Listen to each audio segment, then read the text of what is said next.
Praise the lord. ఈ దిన దేవుని వాగ్దానము. నోవాహు నీతిపరుడును, తన తరములో నిందారహితుడై ఉండెను. నోవాహు దేవునితో కూడా నడిచినవాడు. ఆదికాండము 6వ అధ్యాయము 9వ వచనము. నోవాహు దేవునితో నడుచుట ద్వారా నీతిమంతునిగా తీర్చబడినట్లు పై వాక్యం చూడగలము.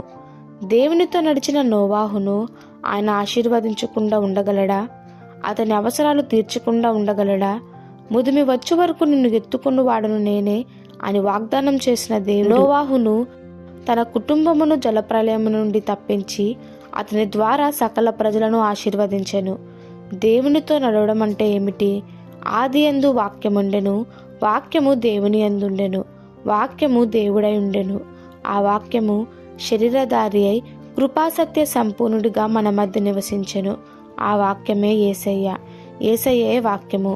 వాక్యానుసారముగా జీవిస్తే యేసయ్యతో నడిచినట్లే. ఈ దినాలలో అనేకులు తాము నచ్చిన మెచ్చిన వారితో నడుస్తుంటారు, కానీ తమ సొంత వారితో కలిసి జీవించడానికి ఇష్టపడరు. దేవుని వాక్యాన్ని శ్రద్ధగా విని ధ్యానించి యేసయ్య మార్గంలో నడుచుటకు అసలు ఇష్టపడరు.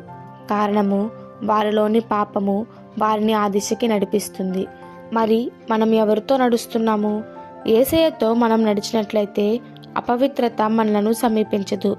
అప్పుడు మనకు ఎన్ని సమస్యలు వచ్చినా దేవుడు మనను కాపాడుతాడు.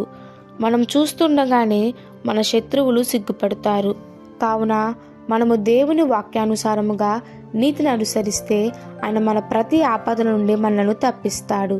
ఈ దిన దేవుని వాగ్దానము మనందరి జీవితంలో నెరవేరలాగున ప్రభు కృప మనకి తోడై ఉండును గాక. ఆమెన్. God bless you.